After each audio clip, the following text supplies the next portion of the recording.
So, good morning, lovely people. I think we're about a minute or two late.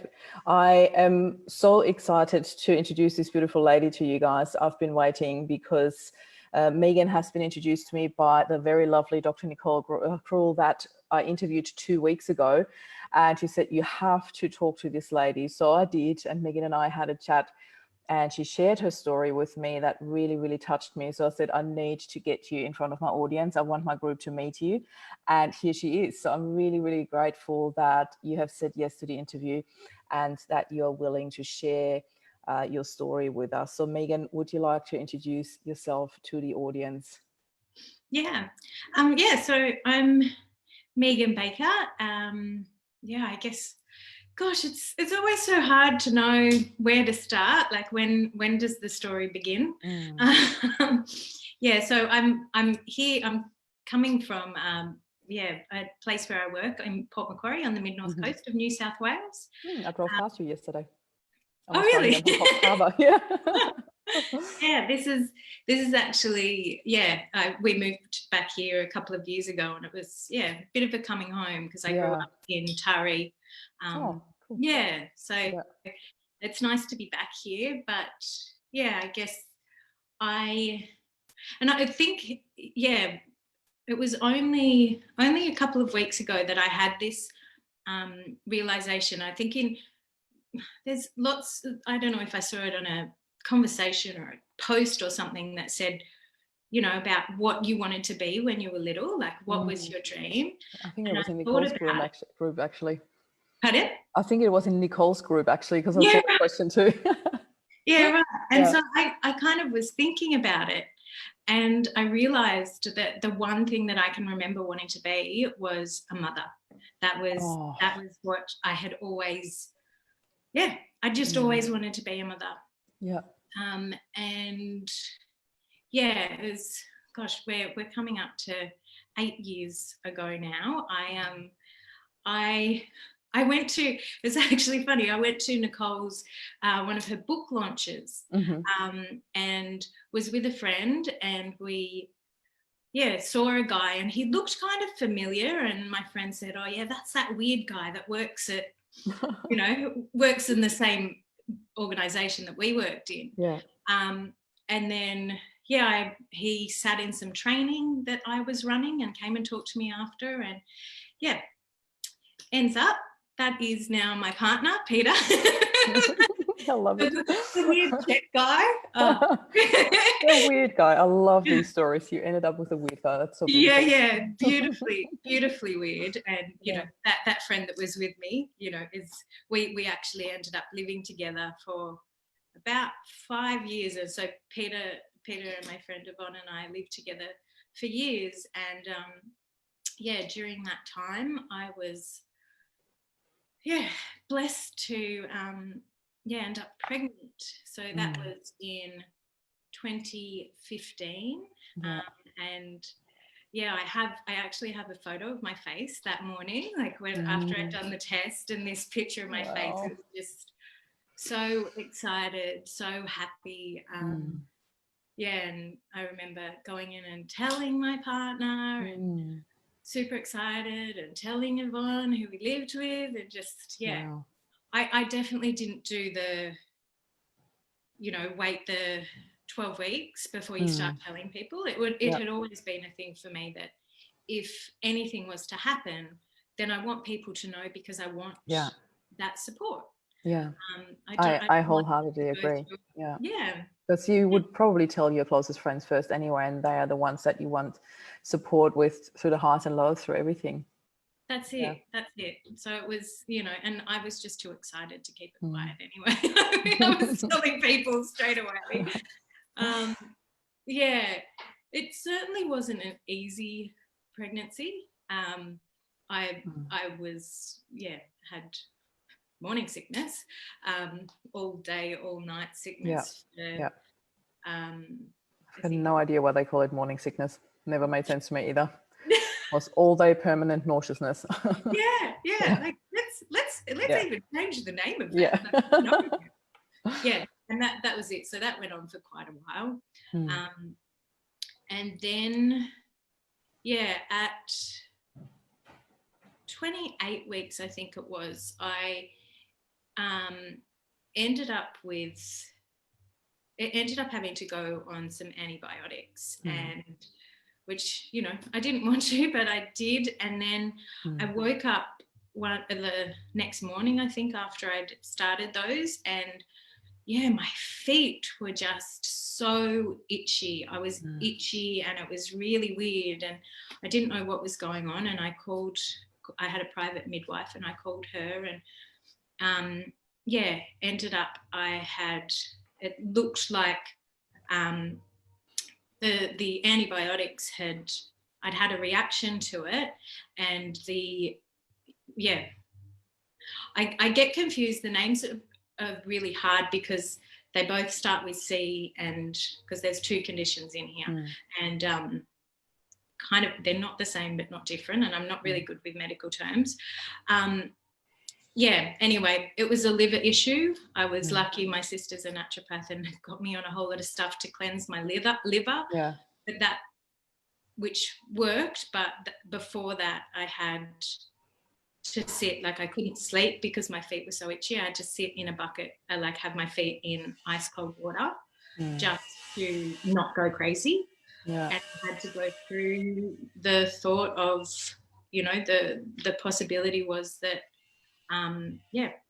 my baby might not survive if things didn't change, or that I would need to be induced early.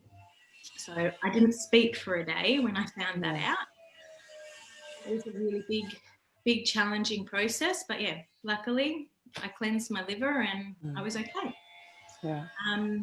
But do you mind sharing with us what was going on within you in that one day, or is that too private? Because it's probably been... It was, I just couldn't, you know, to get my head around the possibility of,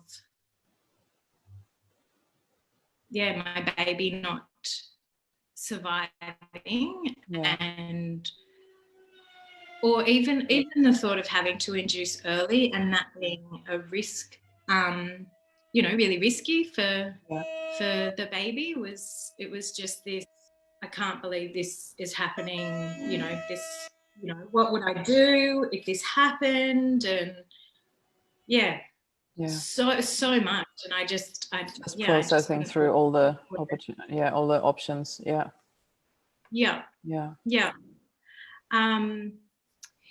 I think it was even before that, like, you know, earlier than that, I actually said to my midwife and I said to my partner, and I said, like, I just have this feeling that my baby's not going to make it. And, you know, I did a whole lot of work, you know, trying to affirmations and visualizations. I visualized I could never see my baby in my arms. I could never could do it. I got to 37 weeks, I think, and I was like, I'm okay, it's good. You know, I've made it through all of that and it's going to be okay. And had a beautiful baby blessing with beautiful women in my life. It was just, it was so special. Like all of these women that I just hold so dear to me, and my sister just did a beautiful job of that. And I have everybody put a bead on a necklace. So I have this necklace that everybody bought a bead, and so I still have that. And that's so beautiful. Yeah, it's so precious. And just, you know, those women, I just know that how much they love me and how excited they were and how much they already loved my baby in that. And so I went into labour. It was, you know, I had to have a little bit of help, but finally I remember, kind of starting to get some surges, and this is what it is, and just taking, you know, just having to take my time. I remember, oh my goodness. Somebody wants to be in that conversation. Sorry. Okay. Yeah, I remember having, walking backwards and forwards. I remember we'd set up for our own birth, and the most beautiful space, a birth pool. I had my affirmations all around, beautiful lighting. It was tough.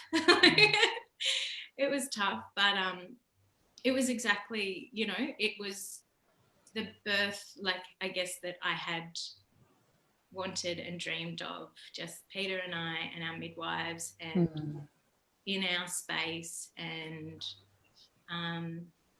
just the time to be together and just let experience that together.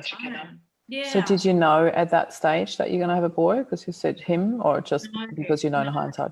Yeah. You left it as a surprise. Yeah. And it was at the point where I was pushing, so it was really close. And then the midwife said, Megan, we're not sure that we can hear his heartbeat. We're going to have to get you to the hospital. And so you were at home at that stage? I was at home. I did not realise that. I thought that was all set up at the hospital. Oh my God. No. So we got in the ambulance. So still having that urge to push, which, for any women that have given birth, that's, you can't stop that. That's, once that's happening. So, but I just had to not, like, it was just like, you can't be pushing, because that's just, it's not going to be good. And got into the hospital, and they knew we were coming, but it took a while to get things together. And then they were trying to find a heartbeat as well, and they couldn't decide whether it was my heartbeat or his heartbeat. My midwives were there and saying, I don't think that's his heartbeat. I think that's yours. I don't think there's a heartbeat. So, finally they said, we're going to do an emergency cesarean, and the anaesthetist came in, and I remember him just looking at me and just saying, I'm not going through the whole spiel. You just need this. And I was just like, So he just did that. I remember going in, like being wheeled in, and then the next thing I remember is opening my eyes and seeing the ceiling and realising where I was, and just kind of being quick, wake up, you need to find out what's happened. Yeah. And it's okay. It's okay. Just turning to my partner and just shaking his head. Saying, he didn't make it. And it's a boy. So finding out that I had a baby boy, but that he wasn't alive. It was, I was off my head, really, still under anaesthetic, and morphine as well. So it didn't really kind of hit me. My midwife said, do you have a name? And we did. And said, Kai Phoenix. Oh my God. Yeah. I'm having goosebumps all over my body. Oh, that is so beautiful. I didn't know about the middle name. Yeah. That is so beautiful. Kai Phoenix Heine. So we got taken to the maternity ward, and my midwives were amazing. They got in contact with a birth photographer, from Heartfelt, who does. I know them very well. Yeah, beautiful. But sorry, I didn't want to interrupt you, but for those who don't know, these are people that are very, very trained in coming in when there was a stillbirth or a baby did not survive for whatever the circumstances, where they come in and take some really, really beautiful photos that you can keep as a memory. It's really beautiful. It's very there's a lot of dignity and empathy around that. So they do a really, really great job. You know, they're lovely people, absolutely beautiful. Yeah. And it's something, you know, I think when we were asked, my partner straight away was like, no. Yeah.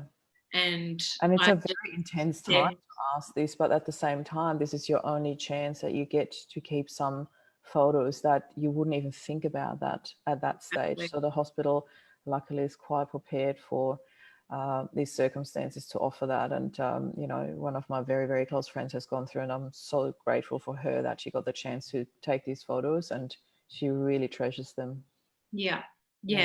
Oh, they're just the most precious thing that we have. It's super intense to go through. Yeah. So yeah.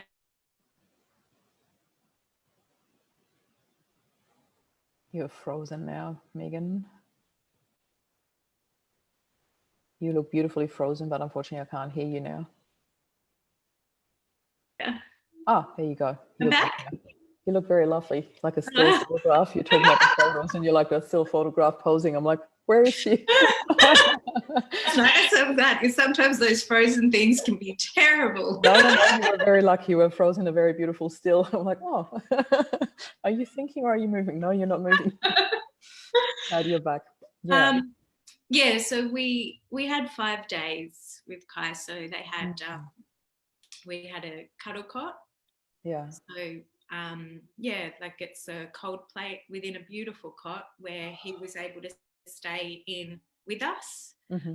You know, keeping his body at a temperatures, because I think before these, the babies weren't even given. People didn't see their babies, but I guess they would go to the morgue and then be brought back, and so there's lots of time in between, and there lots of time away from, you know, being in that cool place, which means they deteriorate a lot quicker. So to have that partway through, I think, I don't know if it was after the first night, it broke. And my midwives were amazing. They searched high and low and got another one drove out to the Blue Mountains and got another one and brought it in so that we had that and could have him with us. That is so beautiful. I have to admit, I never heard of that option. And it kind of reminds me a bit of the story that Nicole told 2 weeks ago in her interview about, you know, being with her grandmother, when that's just the cultural differences that we talked about, you know, that in some cultures they do spend time with the body. And I think that is something that is such a gift, you know, it's that really having time to process those news that are just such a shock. You cannot, you know, it takes way more than those 5 days anyway, but to have those 5 days to really have your baby around you and really be present with him and processing that. Do you want to share a little bit about that? I know it's very intense, and if it's too intense, you don't have to, but would you like to share how you went with we've got some really, really beautiful people watching us and sending love hearts and care hearts for you and everything. So I'm just looking at when I look over, I'm just looking at comments, and so Nicole is sending a lot of love here. So she's here with you, and it's really beautiful. Thank you. So thank you for your support, ladies. Yeah, thank you all. And gentlemen, I've got a gentleman here as well. I think it was beautiful. I think I think I woke up. I remember waking up, like, you know, like I said, I was all drugged up, and I woke up and it hit me. I woke up in the middle of the night and it hit me. Yeah. And that's when I started messaging my friends and just sort of telling them. And the next day they all started coming. So my parents had come. Unfortunately, my sister was in New Zealand at the time. But she got on a plane and flew straight back. You know, the phone call to have to tell my parents that he didn't make it. You know, they knew I was in labour, and then to have to call and say he didn't make it was but again, I was out of it when I made those calls. But then when I started messaging my friends, it was, I don't know what to do. And so they all started coming. Yeah. But yeah, it was beautiful. They got to come and sit with him and hold him and yeah, just be there. I got, one of my friends bought this big rose quartz crystal sphere, like it's just beautiful, and it sat with him, and I have that, and it's so precious because it's the only, besides the blanket and the clothes he wore, which I have, that was the only thing that sat in that bed with him, and it's just precious. And we, you know, we laughed together, we cried together. He was part of that. Like we created memories because yeah. It's okay. I want to read something to you, Megan, because you get so much love and support here, and you can't even see that. I don't know who that is, but I guess that you know her, Kathy Boyce. Yeah. Okay. I'm here, Megan, sending big hugs and lots of love hearts. Nicole is sending out big hug to you all. Mama Megan, Papa Peter, Angel Kai. Oh, Peter, that's your partner that's watching, because I saw that before. Thank you so much, Megan, for bravely sharing your story. Yeah, I can only second that. I find it very brave. And in our pre-chat, I asked you, are you okay to share that, and are you open to it? And you said, yep, I'm going to tell all of it. So I'm just saying that people don't think I'm cruel dragging you through that. It's all on purpose, and I'm absolutely okay with anything and everything that comes in, the tears, everything. It's just so, I feel really, really honored. And I have to say, when I do these interviews, I have to keep it together so that I don't start crying with you, because I can so feel that pain. I can really, I am blessed enough to never have lost a baby, but I've been through some other loss in my life, so I can really empathize with you, what you must have gone through in that night. And having those days with your friend, really be part of that is such an honoring and a blessing for them as well. It really says a lot about the quality of friendship that you have there, and that in itself is such a blessing. So I really, I just wanted to say that. Yeah, and it's so beautiful to have those memories, those shared memories with them. Like they got that connection as well, because it's a shared grief too. They believe that when they come into that room, that it's not just his body that was there was definitely his soul around as well, just to get to be with everyone. I think that is very special. So it was a beautiful time.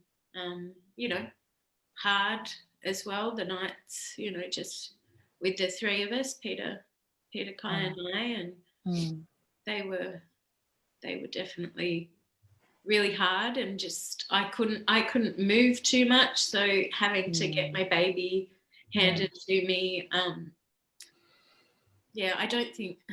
think I was too scared. Like I couldn't go and wash him, so the nurses, the midwives, washed him, and they took photos, which was really beautiful, and they dressed him, and so it's one regret I have is that I didn't unwrap him and look at his body and really look at every part of him more. Like I had him wrapped up, soak it up, everything. So that's one regret that I have. And I know that when we were, like, the midwife was changing him before we were leaving, because I wanted to take the clothes that he'd been in and put him in something else.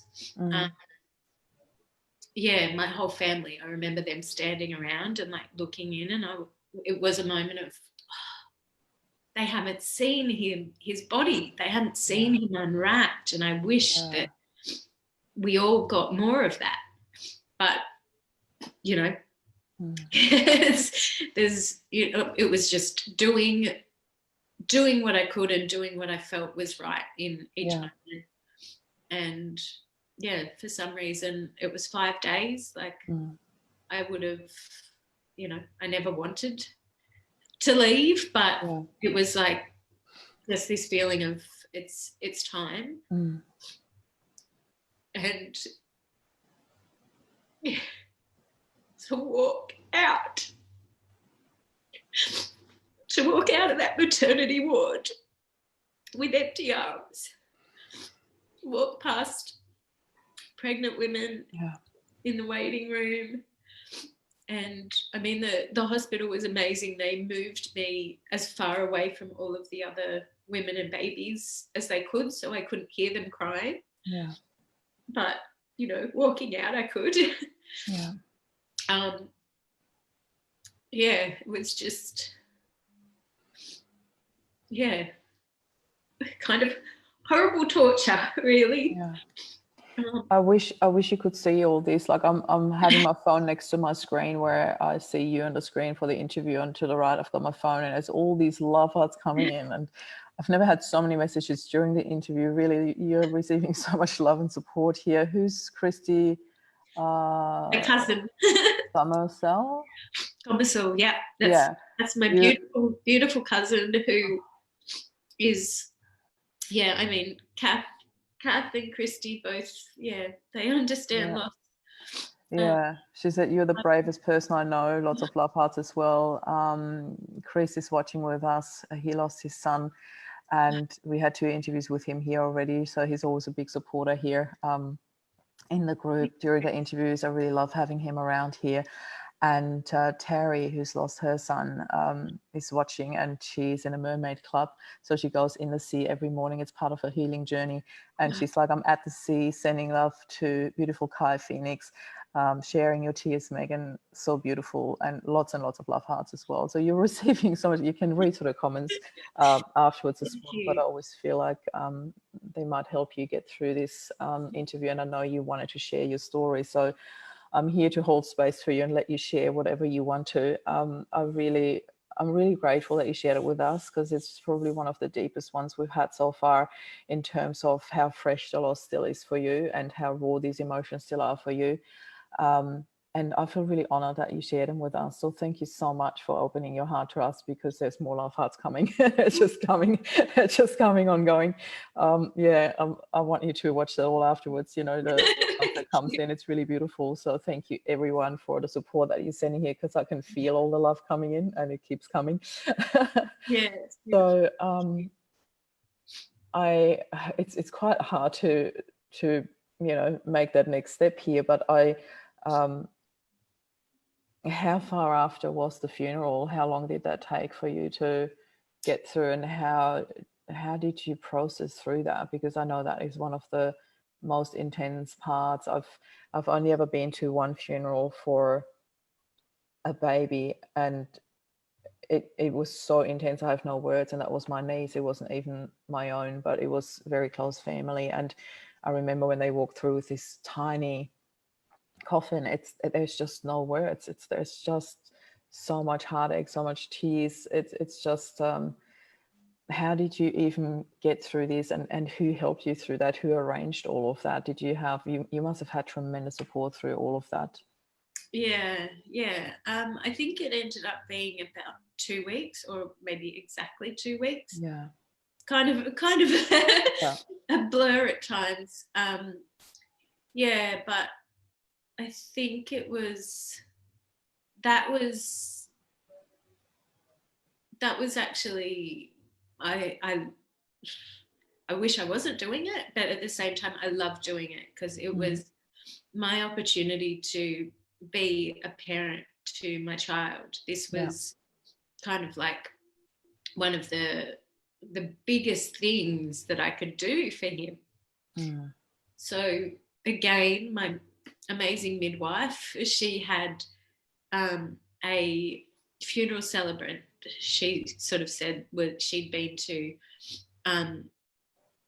she'd known her, and so she got me in contact with her, and she came over, and it was amazing. It was I got to do something really, really different. I mean, I've worked in aged care and disability for 20 years, and so I've been to a lot of funerals and had a number of family members pass away as well. And so I had kind of got in my head what a funeral looked like and what you could do. Yeah. But this celebrant kind of opened things up for me, which just, like, I'm so grateful for. We got to have this ceremony out in nature, which there was a place out in nature that I spent a lot of, especially the last months of my pregnancy.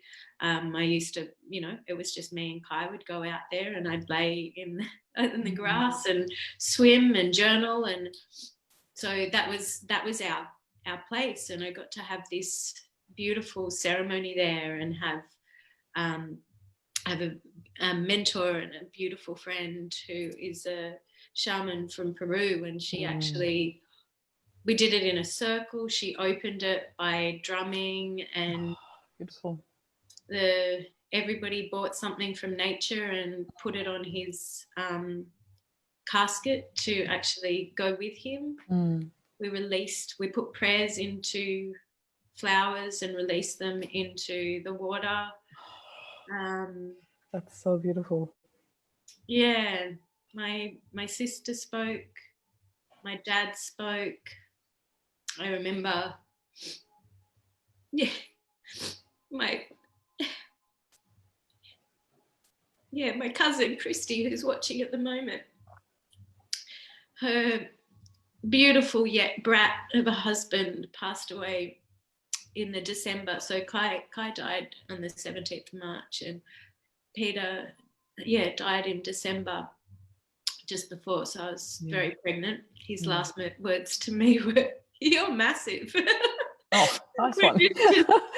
Which was just perfect. It was absolutely perfect, and I'm so glad that those are the words, because that was our relationship.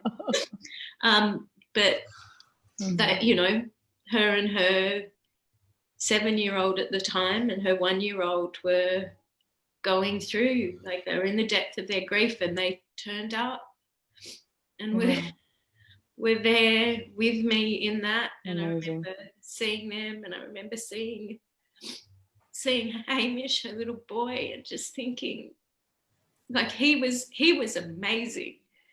That little boy was just amazing because of what he knew of grief.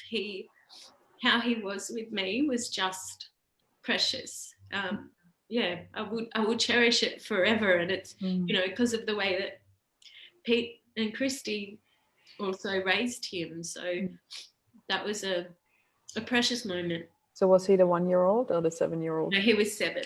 Yeah. Wow. Yeah. You're getting even more love hearts from Christy and Heather and Chris.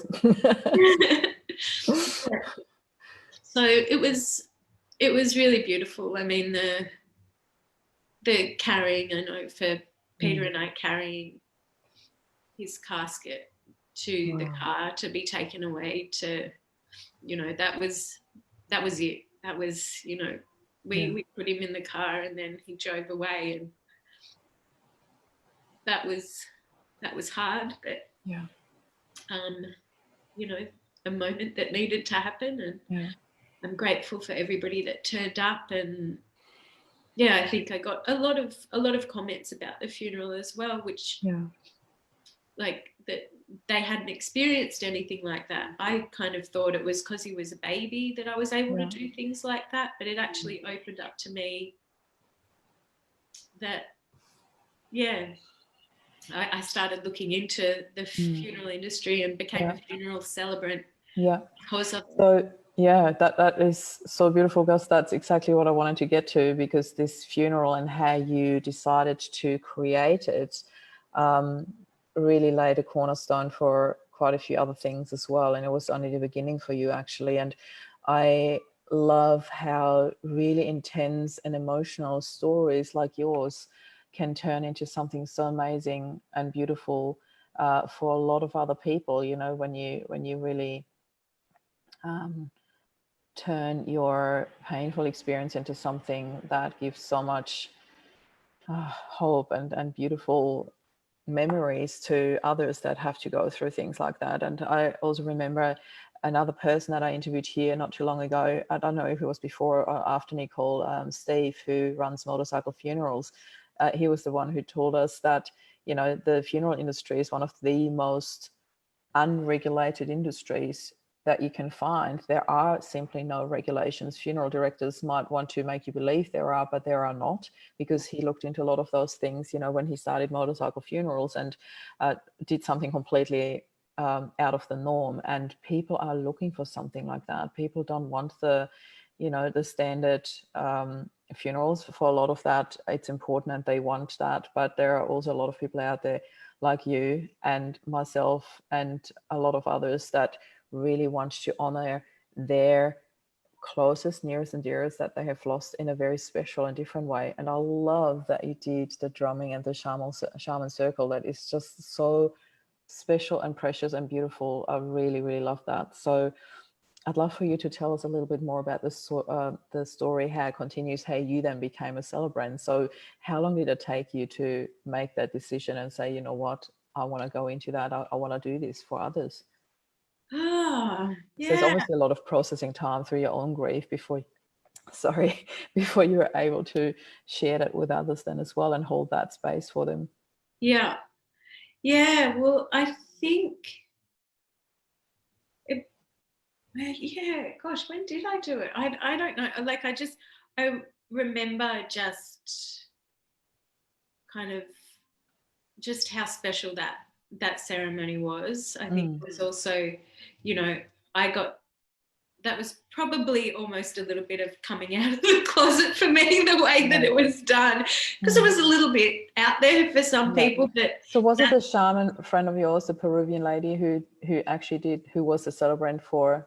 No, she was part of it. The celebrant, she was, so yeah, I guess that's probably part of the story. She was part of it was a trial of a social enterprise, where instead of being a funeral, like the funeral homes that are all out there, it was, starting up as a social enterprise and having celebrants doing the funerals, and opening up what could happen. So, because I guess with lots of funeral homes, because they have a building, they want to keep people in there.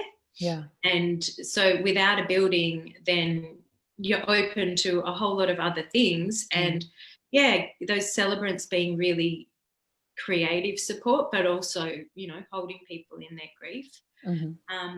And so that business, it's called now called Picaluna, which is Little Luna. And I met with another mother whose daughter was stillborn. Her name was Luna, and Picaluna is actually in honor of that baby. So it was just, you know, for me to see what she had done for her funeral. And so we had the same celebrant.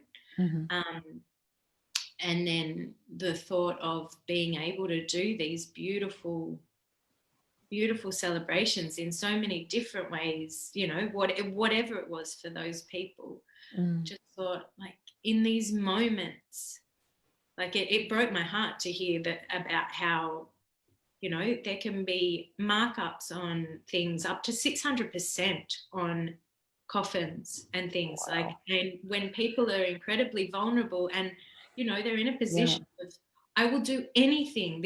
I love this person. I will of course. do anything. It's my only and final chance to do that. Exactly. So I just was, you know, I guess I'm quite one for, speaking up for people and who maybe don't have a voice so much. And for people who are grieving, they don't really, you know, you're in trauma, you're in grief. This is all pretty much offline. So to be able to sit with people and understand the grief that they were going through, like understanding the depth of that pain, understanding the healing that comes from creating something in honor of someone, and really just doing it in exactly the way that you want to, not having so many parameters, and just being able to go for it. And so I guess it probably would have been maybe a year after. I took a year. I said I was taking a year's maternity leave. And yeah, then when Kai wasn't there, it was like, this is still his year, so I'm still taking it. I ended up having to make the decision to resign. I got given the ultimatum, you need to come back or you need to resign, and I was like, no. Good. And yeah, so I looked into doing the funeral celebrancy, and Piccoluna was getting someone to come and do that, so I did that with the celebrant who did the funeral, and met other amazing people that are there to that just provide beautiful space. And I've got to help out with a couple of amazing funerals through them. I haven't actually done a lot with that. I think life's taken me in all sorts of directions, but I've spoken to some other mothers that I've been put in contact with, and helped them think and talk about what they want to do, and help them find some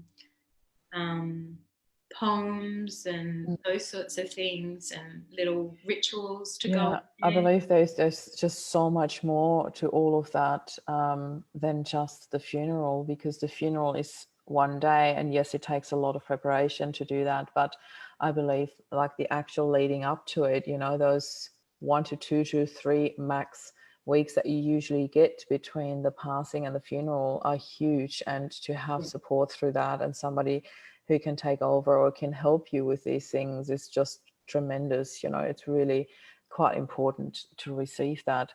So Megan, you've also done something else.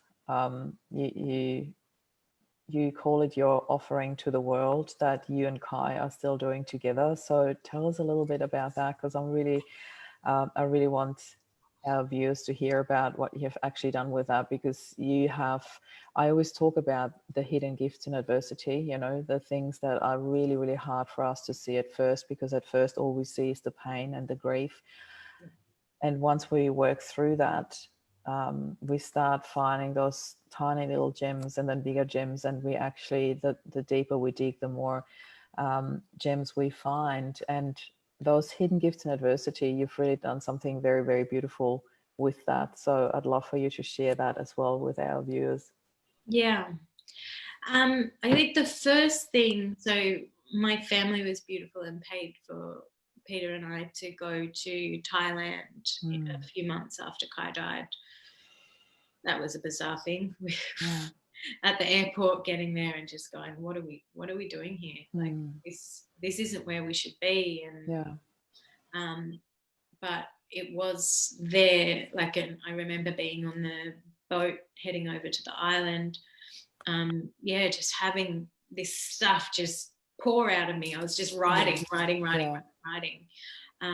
And so what came from that, there was three things. So one is a card, it's just an A5. That's the smaller one.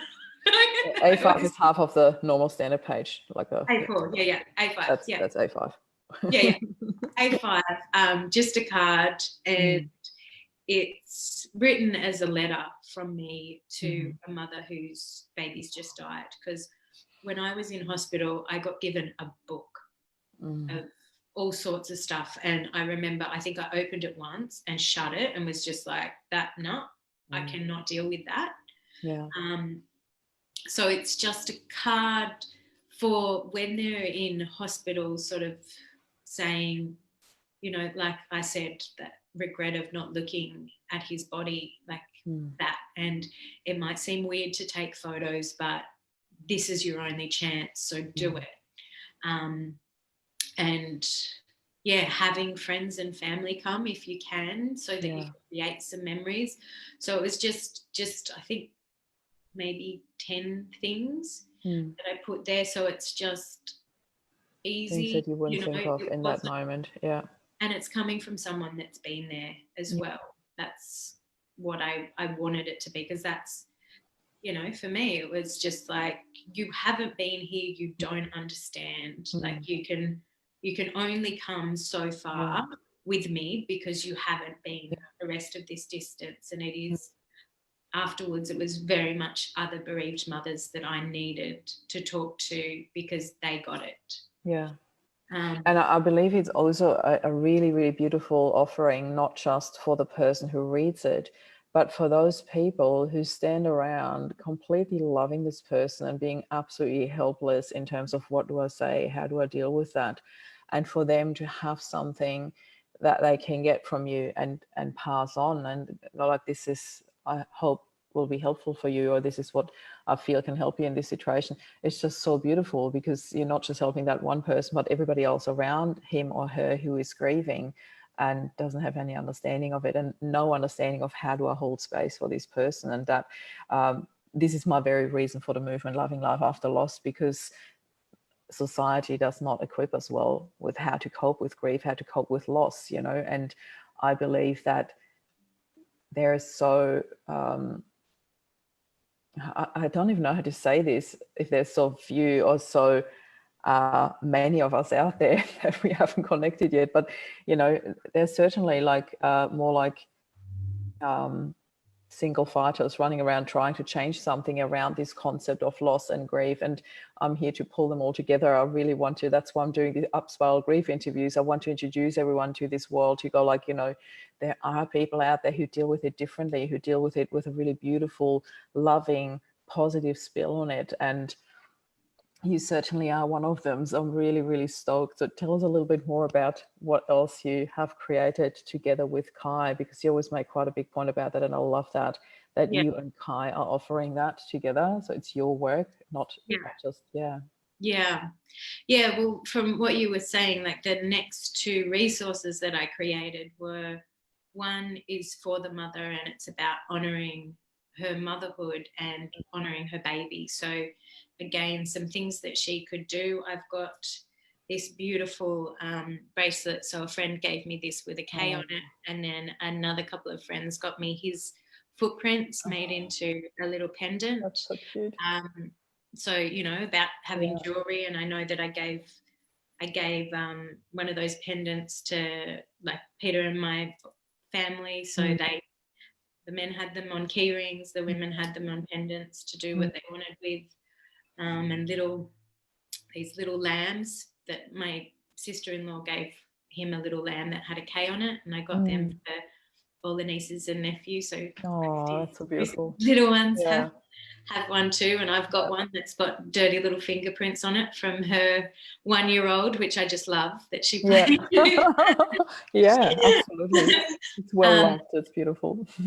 So that one's for the mother, on how to honor her motherhood. And even saying that, because I was lucky enough to have another mentor who had twins like 15 years before I had Kai, and one of them was stillborn. So I knew I had her. And the first time I spoke to her, she called me mother, and nobody had done that. And it was, I didn't know that I needed that until I heard it.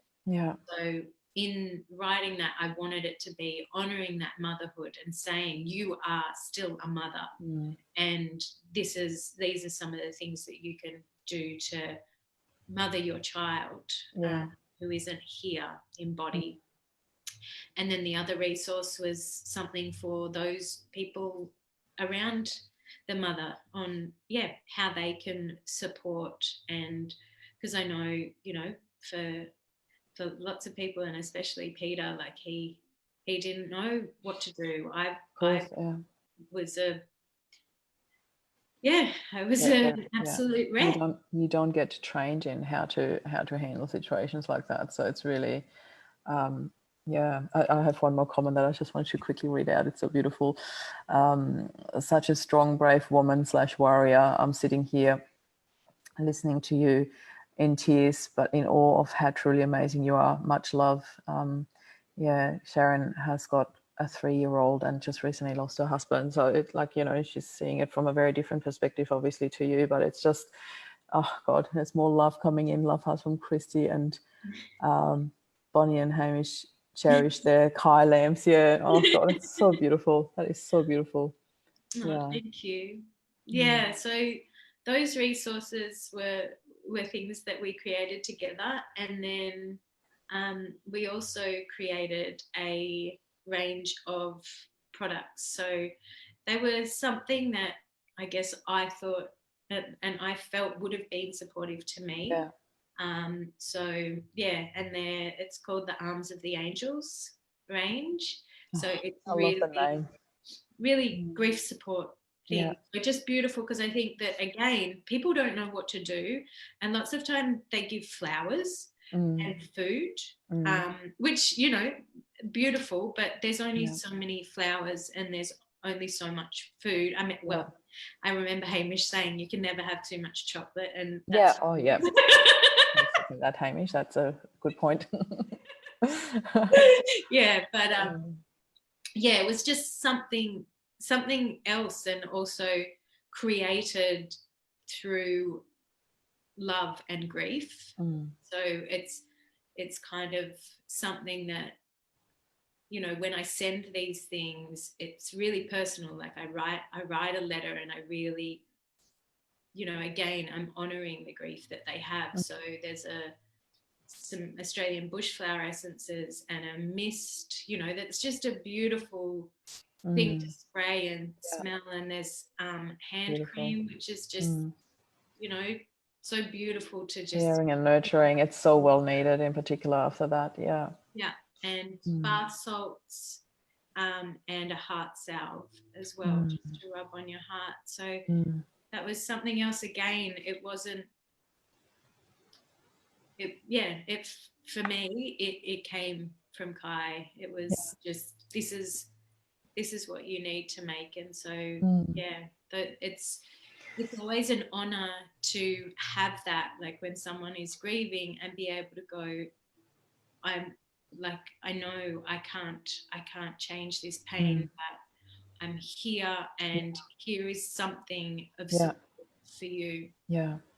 And it's also so important, like more than ever, to really get into this space of nurturing yourself, because it's too easy to just, you know, slip into functioning mode when you say you're offline. You know, that's exactly what I experienced. For me, I always call it my functioning mode. My brain was just next step. I was just, you know, like, it was literally to function. I can't put it in any other words. That's literally all I could do. And I want to ask you something about intuition. I had this really deep experience. I've always been quite an intuitive person, but after Rob passed, I felt my intuition went through the roof, and I feel that a lot from you as well. We haven't really talked about that, but I want to ask you, you know, how did you experience any shift in that after Kai passed? Yeah, massively.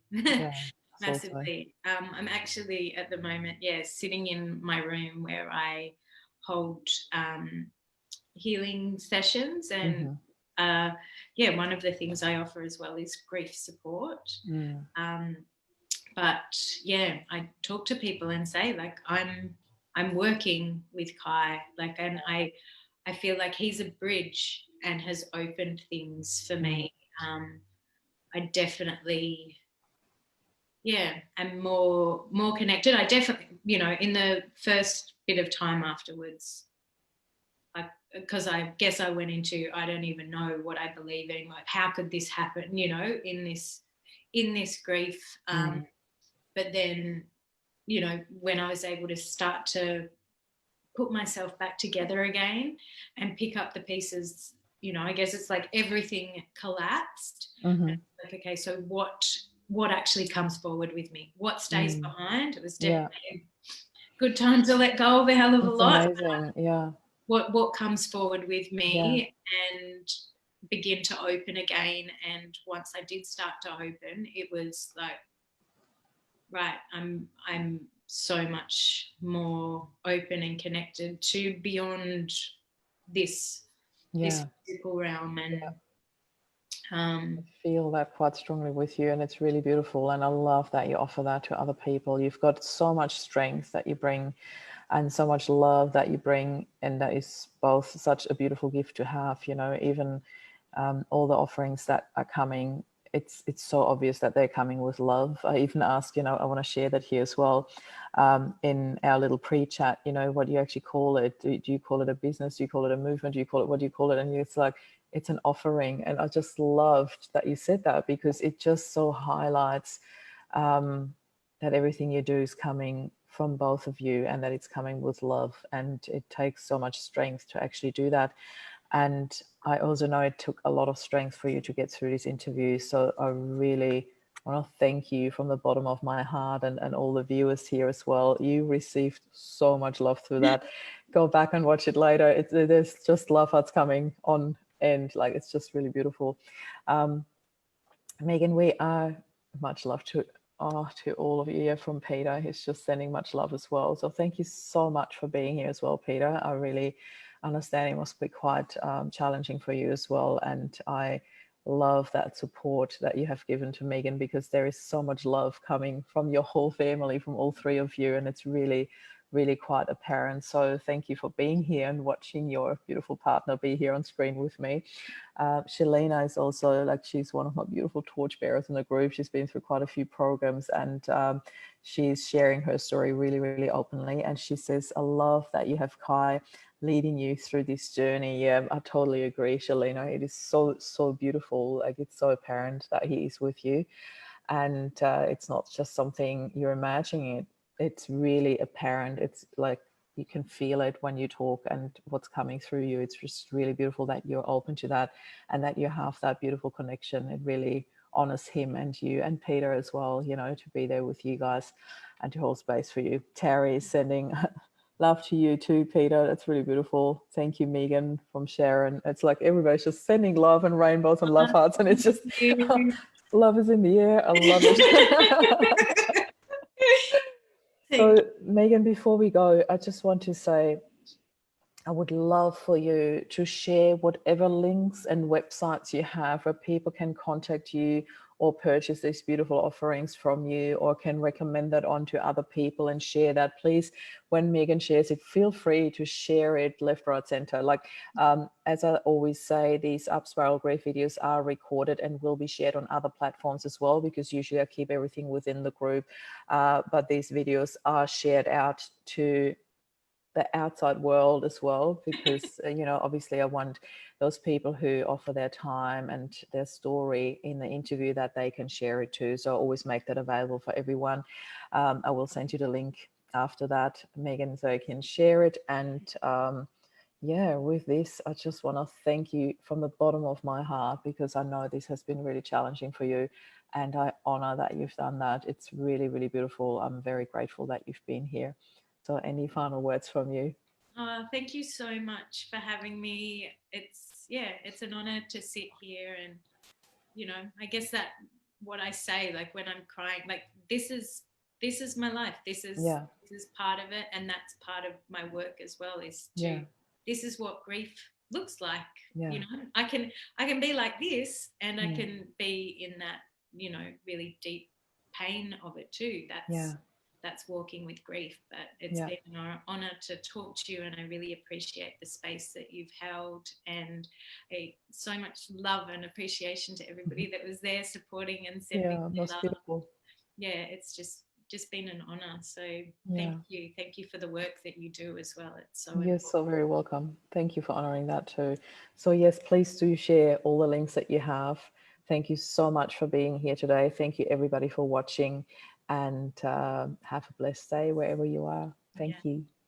Thank you. Bye. Bye.